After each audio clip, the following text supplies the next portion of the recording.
OTS est là pour tous vos besoins en matériel électronique et électroménager. Sistra Technologies est une société de prestation de services et de commerce, évoluant dans le domaine des nouvelles technologies de l'information et de la communication, la fourniture de matériels biomédicaux, la bioinformatique. ESG, École supérieure de gestion, le CNAM INTEC, spécialisée dans la formation des métiers de la comptabilité et de la gestion d'entreprise. Nous sommes à Badialan 2, immeuble ex-cinéma ABC. Parce que nous croyons au grand potentiel humain, parce que nous incarnons la performance, parce que l'autonomisation et le perfectionnement de l'édite constituent notre objectif. Rejoignez-nous, Université Bazo, la performance par excellence. Ambalma actuel media la jabo mal kono mal ko kan ka folin tan di oma ka fako bismillah ka to kibar kenaka ni bakuru bawi kabiri ko war finiti la ko minena amali jamana nyemo fe o kera sababu ye kani jamana chefla grente ko sebe o ga kudi ko fe desama ko lokli bisaba temeli amesaka muni kono ni koina abe wala le soro ni doko kibarina woro la nyini no ko sebe anga damadenya nyogon dala jawla wa adoro ka bon ko sebe anga la de la kula abe nyefalu soro ni doko kibarina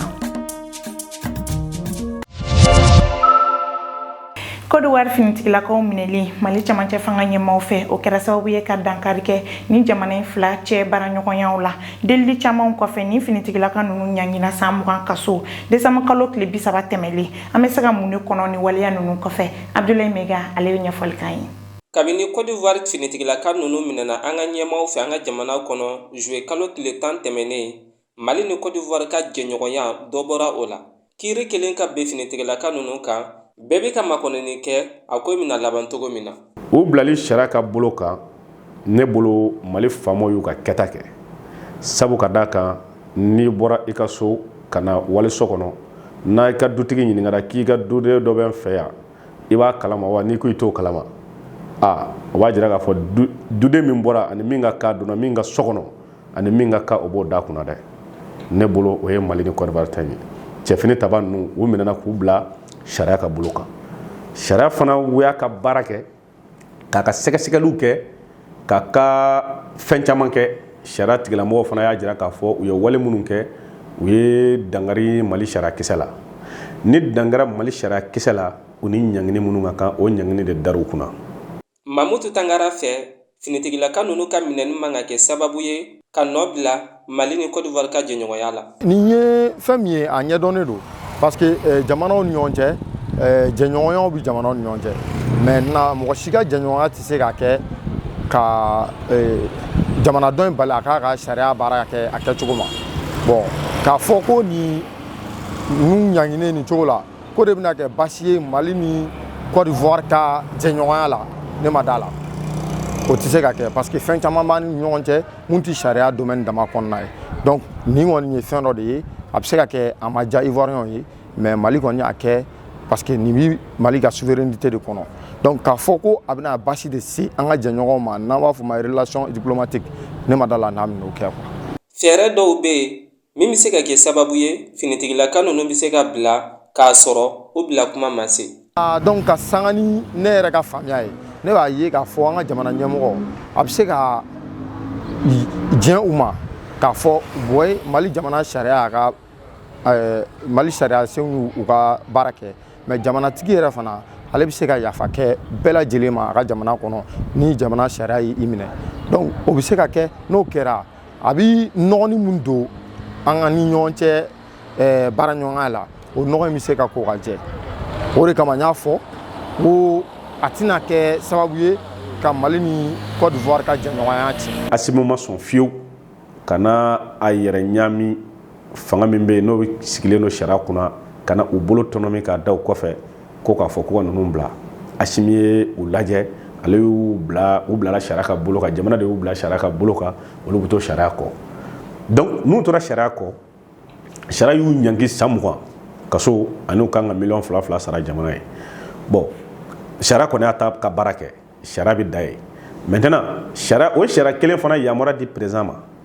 k'a fɔ président bɛ se ka u gracier o ye mun ye ka yafa kɛ u ma mais malien fanba fana bolo ko grâce fana président bɛ se k'o kɛ mais CNT fana bɛ se ka loi voté Mali bɛɛ lajɛlen tɔgɔ la ko maliyɛnw yafar'u ma fana bɛ se ka kɛ n'an b'a fɔ o ma ko amnistie donc mɔgɔw ka n'u focaliser dɔrɔn grâce présidentielle kan mais jamana kɔnɔdenw yɛrɛ tɔgɔ la olu bɛ se ka k'u yafar'u ma u bɛ se ka k'u bila sababu ye donc u ka san 20 kɛ kaso la u kana san 20 kɛ kaso la sariya kɔni y'a ka baara kɛ o tɔ tɛ sariya ka sira la. hakilina jiginna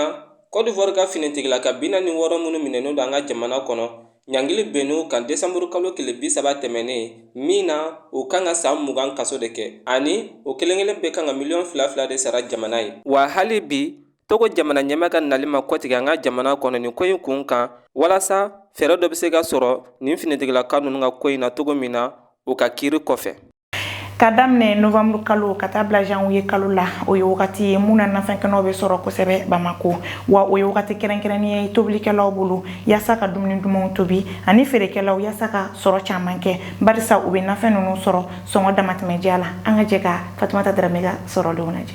Sumaya in na nafɛnkɛnɛw bɛ bɔ kosɛbɛ furunto tomati aubergine karɔti ani a ɲɔgɔnna caman bɛ caya an ka sugu la wa a bɛ sɔrɔ sɔngɔ duman na nin wagati in na feerekɛlaw nisɔndiyalen don kosɛbɛ. Parce que minɛnw da ka di nin wagati in kɔni na légume bɛɛ bɛ sɔrɔ légume bɛɛ de da ka di sisan n bɛ se ka n da don a dɔw la k'a fɔ parce que fɔlɔ légume kun da ka yɛlɛmɛ sisan légume da ka di an kun bɛ tomati ta 10,000 8,000 mais sisan an bɛ tomati ta 2,000 a da ka di yɛrɛ de poivron fɔlɔ an kun bɛ poivron ta 3,000 2,000 ni 500 mais sisan an bɛ poivron ta 800 1,000 camanba de bɔ a la parce que ni minɛnw da ka di i b'a da diya clients ye n'a gɛlɛyara o fana n'a wagati don. Mobili passe kɔlɔlɔ cayara kosɛbɛ u ka feere la. Légume bɔra yɛrɛ nɛnɛ wagati fɛ légume bɛ nɔgɔya mais sansuko de gɛlɛyalen don sisan u b'a fɔ ko passe ka ca n'u nana n'a ye ka bɔ dugu u bɛ nana ye ka bɔ dɔgɔdugu min na o ye sansi wari ka gɛlɛya a bɛ taa wondala an bɛ tila tuguni an bɛ passe ta ka taa fɔlɔ an bɛ taa prix min na san tɛ t'o la fɔlɔ i bɛ sotaramani ta yan 20 ka jigin wondala k'i ka sanni kɛ ka segin mais sisan sotaramani passe 40 a sɔngɔ kan ka nɔgɔya mais sansi de y'a gɛlɛya nɔgɔyaba t'a la i bɛ minɛn ta i b'a feere i bɛ tila feere la tuma min na i ye wari min dɔ la kuma dɔ i t'o y'i tɛgɛ kɔnɔ yɛrɛ. Saladi gɛlɛyalen don kosɛbɛ nin wagati in na. Nakɔ kɔni bɛ yen nɔ mais salati a selen ka dɔgɔ dɔɔnin a gɛlɛyalen don dɔɔnin mais sumaya nin a bɛ kɛ mɔgɔw ɲɛna k'a bɔlen don o gɛlɛyaba de b'an kan san sugu la i mana di min ma o b'a fɔ k'a bɔlen don a dun bɔlen tɛ a da ma jigin o cogo la ten tɔ kosɛbɛ fɛti de y'a gɛlɛya an bolo n'o tɛ ɲina fɛti yɛrɛ an ma cogoya foyi de sɔrɔ ɲina fɛti feere yɛrɛ la parce que n'a sera tan an mɔgɔ minnu b'a la kɔrɔlen mɔgɔ kuraw bɛ don an sen kɔrɔ bon u bɛ taa tigɛ u bɛna kɛ prix sugu bɛɛ ye sugu la o gɛlɛya de b'an kan sugu kɔnɔ yan nɔ b'u ta tuma dɔ la an bɛɛ b'a tigɛ prix kelen yɛrɛ la mais olu bɛna da sugu kɔnɔ 20 ni fɛngɛ ninnu na bon o b'an fana ka sugu sumaya dɔɔnin. Nafɛnkɛnɛ bɛ sɔrɔ sɔngɔ duman na nin wagati in na yɛlɛma caman bɛ sɔn ka don tobilikɛlaw ka guwa la o n'a ta o ta feerekɛlaw b'u k'u dahirimɛ sɔrɔ kosɛbɛ nin wagati in na. A bɛ waati jan bɔ woro labaaralen don kosɛbɛ an ka adamadenya ko caman na a kanunen don kosɛbɛ maa caman fɛ kɛrɛnkɛrɛnnenya la an ka maakɔrɔw wa woro jɔyɔrɔ ka bon kosɛbɛ an ka laadalakow la ani an ka adamadenya kow la Nana Kadija Kone ale taara worokuru kɔnɔ an ka jɛ k'a ka sɔrɔlenw lajɛ. Mali laadafɛ jamanaw la woro kanunen don an ka laadalakow la i n'a fɔ kɔɲɔ denkundi sarakabɔ o n'a ɲɔgɔnna caman o tɛmɛnen kɔfɛ a jɔyɔrɔ ka bon kosɛbɛ baloko ta fanfɛ ani furakow fana la woro bɛ bɔ Kolowari Guinée Conakry walima kuma dɔw la Nigeria jamana kan wa a donnen don bala kosɛbɛ an ka balow la wa a donnen don bala kosɛbɛ an ka taabolow la ni k'a sugandi ka da a diya kan woro bɛ ɲimi wagati bɛɛ lajɛlen na jango mun bɔra Kolowari jamana kan ne ma ɲininka woroko la kuma ka ca parce que woro ye fɛn ye a daraja ka bon jamanaden ko fɛn fɛn bɛɛ mɔgɔ mako bɛ woro la ayiwa parce que woro sugu ni kuma diyara ne woro sugu ka di wagati bɛɛ woro kɔni fɛn ye mɔgɔ mako b'a la wagati bɛɛ adamadenya tɛ taa fɔ cogo si la mɔgɔ mako de b'a la donc o fɛn sugu ma jiginni ma yɛlɛli t'o dɔn i bɛ se ka min fɔ wagati dɔ i bɛ se ka kɛ woro kɔni prix bɛ se ka nɔgɔya ka taa wagati dɔ i kan mais k'a fɔ ko woro fɔ sanni ka position na woro bɛ san wagati bɛɛ su ni tele a bɛ san ka da nafa caya kan woro kɔni don kosɛbɛ maa caman fɛ kɛrɛnkɛrɛnnenya la an ka maakɔrɔw ne woro ɲimi ne b'a ɲimi ne b'a ɲini a nafa kan parce que ani sinɔgɔ min ɲana i bɛ woro ɲimi donc fɛn dɔ bɛ yen n'o wulila n'i b'a woro ɲimi i tɛ lafiya fudu filɛ n'i y'a to ka ko susu ni woro t'a la a tɛ kɛ ko barikama ye ni woro kɔni diɲɛ hali fɛn fitinin ni woro bila a bɛ kɛ ko nafama ye woro kɔni ka ɲi woro nafa ka ca mɔgɔ b'a kɛ ka kɛ furu woro di ma o bɛ san kɛ saraka woro ye mɔgɔkɔrɔba bɛna sanni kɛ denmisɛnnin bɛna sanni kɛ woro suguya ka ca Monsieur Keita b'a da don a kelen-kelenna bɛɛ feere cogo la an ka manden ko bɛɛ woro de b'a bɛɛ accompagner bon woro suguya caman mɔgɔ bɛ se k'o fɔ parce que dɔw bɛ yen o ye woro bilenman ye dɔw bɛ yen o ye woro jɛman ye dɔw fana bɛ yen o ye jɛman ni bilenman cɛ an b'a fɔ o ma ko marasa bon n'o bɔra a la woro spécial kelen-kelenninw bɛ yen an b'a fɔ dɔ ma ko naminɔrɔ an b'a fɔ dɔ ma ko sogun woro an b'a fɔ dɔ ma ko yɛlɛ woro an b'a fɔ dɔw yɛrɛ ma ko woro bobo bon woro bɛɛ n'a a feere cogo dun dɛ parce que n'i ko ko min sugantile an fɛ Bamakɔ yan woro min ka di mɔgɔw ye kosɛbɛ o ye woro jɛman ye parce que o sanbaga bɛ na woro jɛman 100 i bɛ se k'o yɛrɛ sɔrɔ dɔw bolo yɛrɛ woro jɛman 500 a ka dɔgɔ mais o sanba ka ca mais yɔrɔ dɔw fana la an y'a ye k'a fɔ woro bilenman ɲimini de ka di olu ye jamana gɛrɛw kan bon n'i y'a lajɛ fana woro jɛman n'i b'a ɲimi a bɛ komi mana dɔɔni b'a la mais woro bilenman n'i y'a ɲimi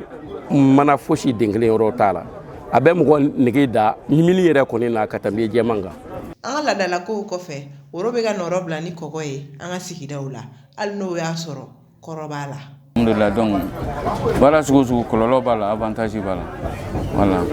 gɛlɛya min bɛ woroko la c'est à dire an baara caman ye woroko de bila kɔfɛ ka sɔrɔ an ka laadafɛnw de taala ni woro fɛn caman b'a la mɔgɔw b'a fɔ furu la woro man ɲi a tɛ ɲimina ainsi de suite or an balima cɛkɔrɔbaw ye woro don a la ka sababu kɛ fɛn caman ye an bɛ woro kulukutu la tan yɔrɔ a bɛ cɛ fɛnɛ n'i ye woro nɔrɔlen bɛ ɲɔgɔn na adamadenw c'est à dire bɛɛ nɔrɔ ɲɔgɔn na ten n'a donna furu la bon u b'a kɛ ko kɔgɔ i kɔgɔ kɛ ji la a bɛ yelen cogo min ni furu kɔgɔ donna furu la a bɛ yelen ten o kɛra an ka mɔgɔkɔrɔbaw ka jateminɛ sinon woro tɛ dugu min yɛrɛ la woro fɛnɛ tɛ baara ye o mais an ta de jateminɛw kɛra ten jamana bɛɛ n'a ka tabiya don mɔgɔkɔrɔbaw ye jateminɛ min k'a la ni ye woro kɛra furu ye a bɛ furu bɛ sinsin furudenw bɛ ɲɔgɔn minɛ donc o de y'a to o y'a jateminɛ ka woro k'a la adamadenya n'a bɛ tiɲɛ woro n'i bɛ dugukolo ɲini woro mais wariko nan'o bɛɛ tiɲɛ adamadenw nata bonyana woro matarafalen don an ka kungow caman na wa a jɔyɔrɔ ka bon kosɛbɛ an ka ladalakow fana la nka an bɛ wagati min na i ko sisan maa caman de kɛlen don k'a kɛ bolokɔfɛfɛn ka da ko caman kan wa a feerelikɛla caman y'a yira k'a fɔ ko worobanya sɔngɔ yɛlɛni ani jamana gɛlɛya k'olu tɛ ɲɔgɔn ɲɛ sira la ko nka woro denninbaliya ani maa caman donna a feereli la n'o kɛra sababu ye k'a sɔrɔ dɔgɔya o n'a ta bɛɛ dɔw bɛ ka se ka nafa sɔrɔ a la sisan an ka jɛ ka jamana kɔnɔ kibaru ani kɔkan kibaru lajɛ teliya la Fatumata Sisoko fɛ an ka jamana kɔnɔ kibaru Musa Temine n'ale kun ye assemblée ɲɛmaa ye bɔra RPM n'a nɔfɛ bureau bɛɛ la a ye weleweleli da kɛ ka ɲɛsin a nɔfɛ mɔgɔ minnu bɛ RPM na ka tasibila kɛ ka ɲɛsin RPM ɲɛmɔgɔ n'ale kun ye Elhaji Ibrahim Boubacar Keita ye wa a ko mɔgɔ minnu bɛ bɛn ani kelenya nɔfɛ kana fara ale kan mouvement convergence 2023 kɔnɔ yaasa ka ɲɛta kura di Mali politiki ma minnu n'u hakilinaw bɛɛ bɛ taa ni ɲɔgɔn ye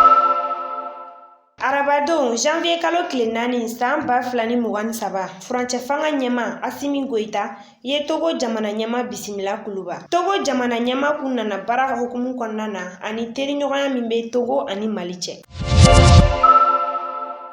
Andafe jamana kibaru. Guinée équatoriale jamana nyemo. Teodoro Ngema Obiangman ye Espagne jalaki katalike nyinini munu blala senkan. Kasabu ke opposant mogo flamineli ani unimatoralima. Ni nationalité espagnole bulu bulu. Nyininu ya yira kafo tratado Madrila uka kunafuni sebe mimbe. Ani AFP Madrid sharia sumba beka Guinée équatoriale président ka mogo saba nomine Nicola. Teodoro Obiang Ngema Masago nale shibata sambi shegina wa abe fangala abe san caman bɔ. An ka jamana kɔkan kibaru. Rusi jamana ɲɛmɔgɔ Vladimir Putin ye yamaruya sɛbɛn bɔ min kɔnɔna na a b'a fɔ ko ka muguti jɔ tile 2 kɔnɔna na ka daminɛ janvier kalo tile 6 ka taa bila a tile 7 la san 2023. Washington y'a kumakan di ko a bɛna Ukraine finitigilakaw dɛmɛ ni $3 miliyari 3 ye wa k'a ni bolimafɛn caman wɛrɛ. Ni ne bɛ dansigi a ka bi dɔgɔkun kibaru la mun labɛnna Actuel Media ɲɛmaayaso fɛ an b'a fɔ la kan bɛn diɲɛ wagati wɛrɛ.